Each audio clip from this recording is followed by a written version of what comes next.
Nos ha comentado antes que su monasterio se llama Beato Jacques de Foucauld. Jacques de Foucauld, sí. Cuéntenos brevemente quién era este beato y su relación con Túnez, aunque lo ha adelantado un poco antes. Bueno, él es un beato pronto, porque en el mes de mayo, el Papa Francisco ya lo promovió su causa para canonizarlo, entonces pronto será santo y festejaremos como es necesario festejar. Es un santo francés, una vida muy, digamos, era parte de la nobleza en aquel tiempo, digamos, en la familia noble. Perdió a sus padres pequeños, no simplemente por situaciones de la vida, digamos, quedó huérfano pequeño, lo crió su abuelo, ¿no? Su abuelo, yo creo que es su abuelo materno. Y como él y una hermana de él, ¿no?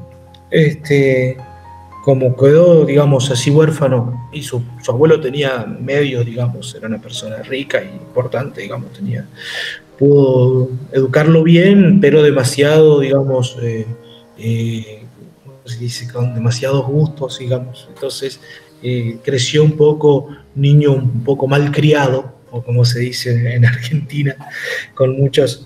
Entonces, ya como adolescente ya empezó la escuela militar, porque también su familia había muchos militares, pero también era un chico muy dado a las cosas del mundo, a las fiestas, conocido por eso incluso sus compañeros. De manera que en un momento se hace la carrera militar, lo echan, ¿no? Y bueno, al fin termina en Argelia, llega a Argelia, con parte de ahí es donde lo van a echar, llega como parte de la Armada francesa, y en ese momento Argelia pertenecía a Francia, bueno, y ahí se hace expulsar prácticamente por su inconducta, por su mala vida, ¿no? Vuelve a Francia y prepara en Francia, se ofrece después una expedición en Marruecos, que el Marruecos en ese tiempo era inaccesible a Francia, y él se disfraza de judío, acompañado por un judío marroquí, para explorar Marruecos, corriendo riesgo de su vida y todo, pero era como aventurero que era, también era una persona muy valiente, digamos, buscaba el riesgo, pero simplemente por un desafío humano, digamos.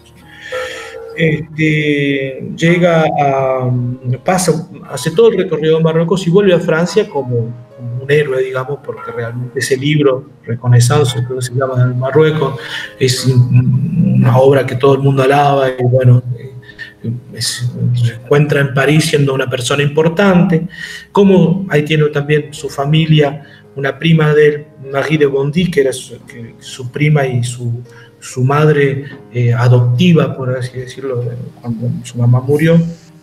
Ella frecuenta también un grupo católico donde hay un sacerdote, que es un sacerdote muy bueno, y él se interesa por ir a hablar con ese sacerdote.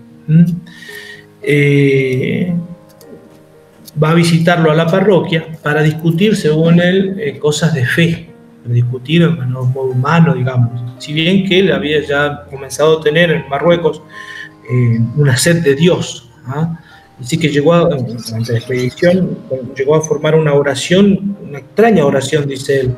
Decía: Dios, si existes, haz que te conozca. Era el deseo de conocer a Dios. Había sido católico, había renunciado a su fe, y ese deseo empezó a tener, según él, dice, veía a los musulmanes rezar, a postrarse 5 veces al día, y él decía: yo no tengo, digamos, nada, no tengo un Dios, digamos. Y bueno, en su corazón estaba ese llamado de Dios a la conversión, y después este sacerdote, el abbé Huvelin, que lo encuentra a él en una iglesia, y este sacerdote le dice: confiésese, le dice: no, yo no vengo a confesarme, vengo a hablar cosas de la fe. Dice: póngase de rodillas y confiésese. Y se pone de rodillas y empieza su confesión y empieza a llorar, claro, la conversión, ¿no? Y cuando termina dice, ¿usted está en ayunas? Le dice el sacerdote. Sí, dice, venga a hacer la comunión. Y él dice, fue mi segunda comunión. Después va a decir que la consagración de su vida la decidió ahí. Dice, el llamado de Dios lo confirmé ahí. Yo tenía que en ese momento volverme religioso, ¿no? Entonces, es un proceso de conversión realmente muy grande, casi como decía San Agustín. Precisamente la iglesia en París de San Agustín, ¿no? Donde se convierte. Y está el confesionario, la conversión del Beato Ponto, San Carlos de Foucault. Y él decide consagrar su vida a Dios y se va de peregrino a Tierra Santa, viviendo como en un convento de clarisas en Tierra Santa. Primero se hace monje, ¿no? Pero después ya vuelve como peregrino a Tierra Santa. Tiene deseos también de comprar un terreno en Tierra Santa, viviendo siempre como un religioso, como un hermano lego.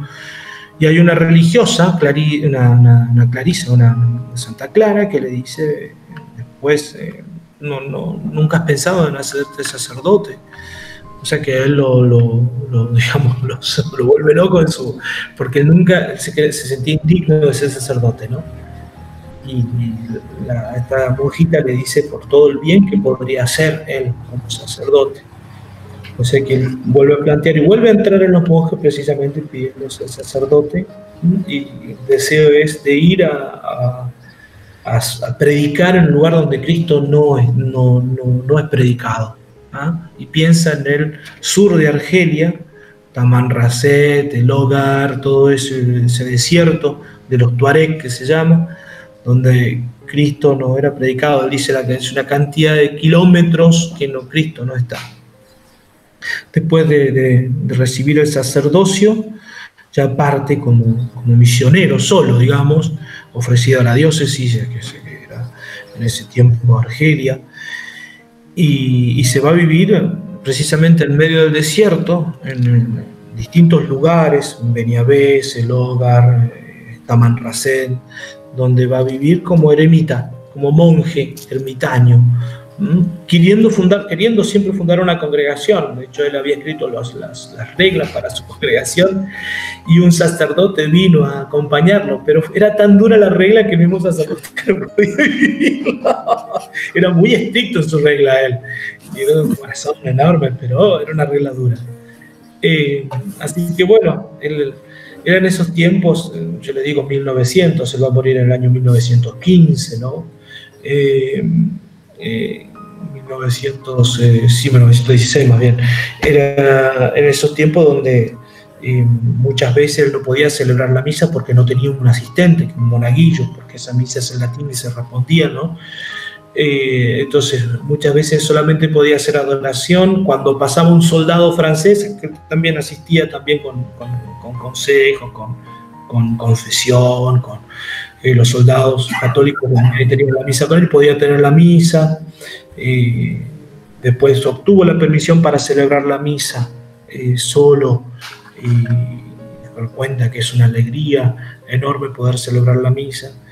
Y él decía, acá Cristo, dice, irradia en la Eucaristía, irradia y hace un bien enorme estando ahí.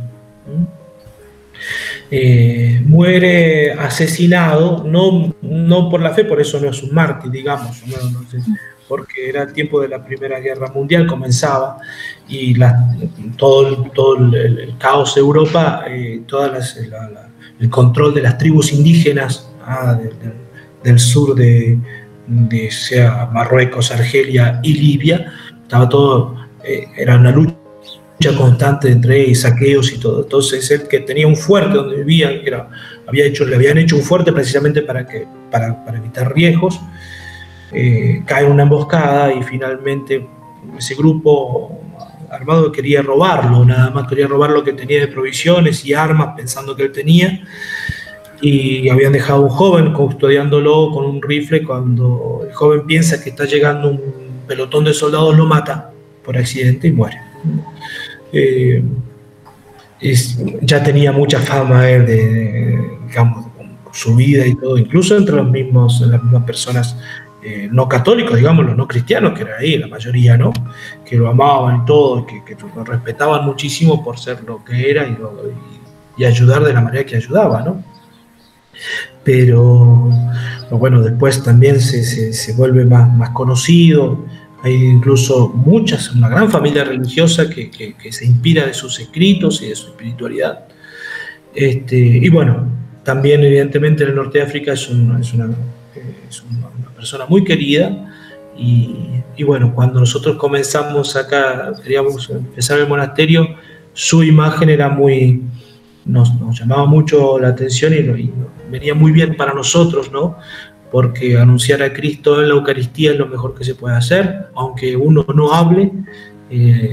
Adoración eucarística, que también es parte de nuestra espiritualidad, tener la adoración eucarística, hay que irradiar de Cristo esa bendición eucarística que damos todos los días, también bendice a todo un pueblo que no conoce todavía a Cristo, ¿no? Y que Cristo también lo ama, ¿no? Entonces eso, el poder también estar entre muchas culturas, que también era su vocación, porque él veía pasar ahí los soldados europeos, franceses sobre todo, que estaba la gente local, también se dedicaba mucho a ayudar a los africanos que venían como esclavos, ¿no? Y les ayudaba, incluso comprando esclavos para liberarlos. Entonces, digamos, como que también un poco muchas cosas, cambiando muchas cosas, pero es un poco también ese no reservarse un aspecto, sino tener un corazón abierto a todo, digamos, y ver qué es lo que Dios te pide a cada momento, en cada etapa de la historia del monasterio, ¿no? Bueno, eso es más o menos beato, ¿no?, en su vida. Pronto será canonizado, si Dios quiere. Todavía no tenemos la fecha, pero pienso que en un año, antes de un año, será ya la canonización, esperemos, será ya.